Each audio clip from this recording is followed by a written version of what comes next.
లంబాడ గిరిజన చెందిన మా లంబాడ బిడ్డలు ఒక్కొక్కరు 1,00,000 మందితో సమానం. ఇక్కడ ఈ మీటింగ్ ఏర్పాటు చేసిరంటే నీ పతనం మొదలైందన్నట్టు. రేవంత్ రెడ్డి రాసి పెట్టు, నీ పతనం మొదలైతేనే ఇక్కడ వచ్చి కూర్చున్నాం.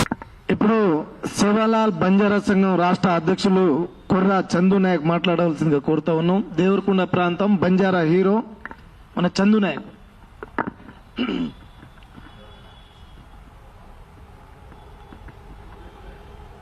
సేవలాల్ బాపు విగ్రహం మధ్యమడుగులో వద్దు, ఇక్కడ హైదరాబాద్లో నిర్మించాలని చెప్పి ఆ కాన్సెప్ట్, ఆ జయ జెండా తోటి అన్ని సంఘాల నుంచి ఇక్కడ సమావేశం ఏర్పాటు చేసుకోవడం జరిగింది. జరా జూమ్ చేయండి అన్న. మా లక్కీ రేవంత్ రెడ్డి గారు చూడాలి, నా మాటలు వినాలైనా. ఫస్ట్ నన్ను చూడాలి, నా మాటలు వినాలి. దేవరకొండ 2022-23 దేవరకొండ మాజీ ఎమ్మెల్యే, ఇప్పుడు టీఆర్ఎస్ పార్టీ గత పార్టీ ఉన్నప్పుడు బాలునాయక్ గారు ఎమ్మెల్యే గారు వచ్చి సేవలాల్ జయంతి నాడున అన్నగారు మీరు సేవలాల్ జయంతి అటెండ్ అవుతున్నారు, అంతా బాగానే ఉంది, కానీ ఆ ఫిబ్రవరి 15 నాడున సెలవు దినం ప్రకటించాలని చెప్పి ఆ రోజు చెప్పడం జరిగింది. ఎవరు? బాలునాయక్, కాంగ్రెస్ పార్టీ ఎమ్మెల్యే బాలునాయక్ గారు మన టీఆర్ఎస్ పార్టీ బీఆర్ఎస్ పార్టీ అయిన ఎమ్మెల్యే రవీంద్ర కుమార్ చెప్పడం జరిగింది. సరే అయిపోయింది. ఇప్పటికీ 2-3 సంవత్సరాలు గడిచింది, పార్టీ వచ్చి 2.5 సంవత్సరాలు దగ్గర అయితే బాలునాయక్ గారికి నేను ఇప్పుడు Congress party MLA, Devarakonda MLA Balunayak గారికి నేను సూటి ప్రశ్న మరి హెచ్చరిస్తా ఉన్న విషయం ఏంటంటే, సేవలాల్ బంజారా సంఘం తరపు నుంచి బాలునాయక్ గారు సేవలాల్ జయంతి 15 నాడున సెలవు దినం ప్రకటించాలని కూడా చిత్తశుద్ధి లేకపోతే నువ్వు ఏం రాజకీయం చేస్తున్నావు, ఏం నాయకుడివి, మమ్మల్ని ఏ విధంగా న్యాయం చేస్తున్నావు? ఇక్కడనే తెలుస్తుంది నీ ఆలోచన, నీ ఎట్లుందో నీ ఏజెండా అనేది. మిమ్మల్ని మేము ఆ రోజు గత ప్రభుత్వం ఎన్నో విధాలుగా అన్యాయం చేస్తుంటే మేము సేవలాల్ బంజారా సంఘం కుర్రా మోతిలాల్ నాయక్ ఆధ్వర్యంలో ఈ పార్టీ, ఈ వ్యవస్థ, ఈ నాయకులు మారాలని చెప్పి రేవంత్ రెడ్డి ప్రభుత్వానికి, కాంగ్రెస్ ప్రభుత్వానికి 40 లక్షల మంది ఓటర్లు అందం ఏకదాటిగా మేము ఓట్లేసి గెలిపించుకున్నాం.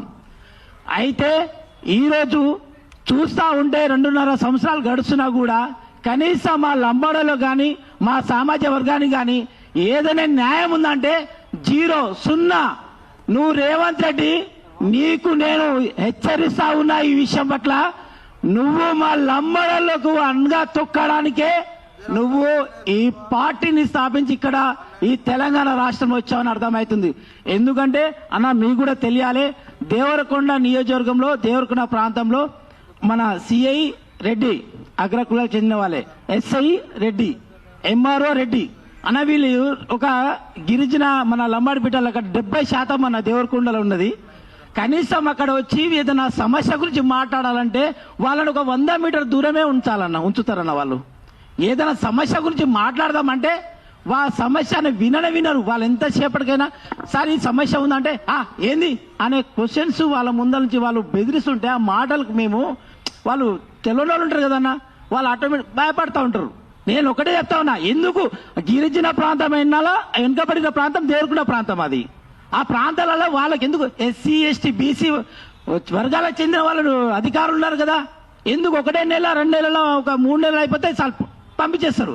ఈ అగ్రకులాలు ఎందుకు సంవత్సరాల కింద ఉంటున్నారు అక్కడ అంటే రేవంత్ రెడ్డి మా లంబుడల పైన కక్ష కట్టినని అర్థం. ఎందుకంటే దేవరకొండ ప్రాంతంలో వెనుకబడిన ప్రాంతంలో ఒక ప్రాంతం అది. ఎందుకు అంత బాధ మమ్మల్ని ఎందుకు పెడతా ఉన్నారంటే తెలుస్తుంది. ఇక్కడ ఇప్పటికి చెప్తా ఉన్నా, ఇక్కడ ఉన్న నాయకులు మా లంబాడ గిరిజన చెందిన మా లంబాడ బిడ్డలు ఒక్కొక్కరు 1,00,000 మందితో సమానం. ఇక్కడ ఈ మీటింగ్ ఏర్పాటు చేసిరంటే నీ పతనం మొదలైందన్నట్టు. రేవంత్ రెడ్డి రాసి పెట్టుకో, నీ పతనం మొదలైతేనే ఇక్కడ వచ్చి కూర్చున్నాం. ఇక్కడ కూర్చునే స్థాయికి తీసుకొచ్చింది ఎవరు? నువ్వు కాదా? మీ ఎమ్మెల్యేలు కాదా? మీ ఎమ్మెల్సీ కాదా? మీ ఎంపీలు కాదా? మీకు తెలుస్తుందా బాధ? మా బాధ మాకు తెలుసు కాబట్టి మేము రాష్ట్ర నాయకులు ఉన్నాం కాబట్టి మా బాధని పెద్దవాళ్ళను చెప్పడం జరిగింది. పెద్దవాళ్ళు ఏం చేసిరు, ఆ నిర్ణయం వాస్తవమా కాదా చూసిరు. ఇప్పుడు చూసి ఆ విషయాన్ని అర్థం చేసుకొని అవును కదా మన లంబడోళ్లకు వాస్తవంగా మన సామాజిక వర్గానికి చెందిన వాళ్ళకు అన్యాయమే జరుగుతుంది కదా. ఈ విషయాన్ని గుర్తించి గమనించి ఒక సర్వే చేసి వాస్తవం అని చెప్పి ఇక్కడ వచ్చి ఒక మీడియా ముఖంగా మా బాధని తెలియజేయడం వల్ల తెలియజేయడానికి ఇక్కడ వచ్చాం. ఇప్పటికీ కూడా ఈ రేవంత్ రెడ్డి ప్రభుత్వం మధ్యమడుగులో సేవలాల్ బాపుని అక్కడ నిర్మించడం కారణం కూడా ఏదో ఒకటి ఉంది. అక్కడ అవసరం లేదన్నా కూడా మేము ఎందుకు ఆయన పట్టించుకోవట్లేదో అర్థం కావట్లేదు. ఫిబ్రవరి 15 నాడున భూమి పూజ చేయడానికి వస్తావు కదా బిడ్డ, మా లంబడోల సత్యంతో చూపిస్తాం, మా నాయకుల సత్యంతో చూపిస్తాం, నువ్వు రా, నేను దేవరకొండలో ఉంటా. బాలనాయక్ గారిని కాంగ్రెస్ ప్రభుత్వానికి మేము సపోర్ట్ చేసి గెలిపించుకున్నాం, మాకేదో న్యాయం జరుగుతుంది, మా నిరుద్యోగులకు న్యాయం జరుగుతుంది, మా సామాజిక వర్గాలకు మా లంబాడి బిడ్డలకు న్యాయం జరుగుతుంది నిన్ను ఓటేసి గెలిపించుకున్నాం.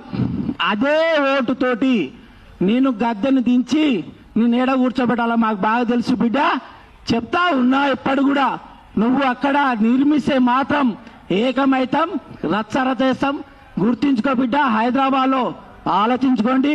సేవలాల్ బంజారా సంఘం కొర్రా మోతిలాల్ నాయకు ఈ విషయాన్ని సర్వే చేసి ఆలోచించి మాట్లాడడం, ఆ మాటని మీరు తీసుకొని హైదరాబాద్ లో మీ ఆలోచనను మార్చుకొని హైదరాబాద్ లో పెట్టాల్సిందిగా కోరుతున్నాం. ఈ అవకాశం ఇచ్చిన పెద్దలందరికీ నమస్కారం. ఇప్పుడు గిరిజన సంఘం రాష్ట్ర నాయకులు ధర్మనాయకు మాట్లాడవలసిందిగా కోరుతా ఉన్నాం.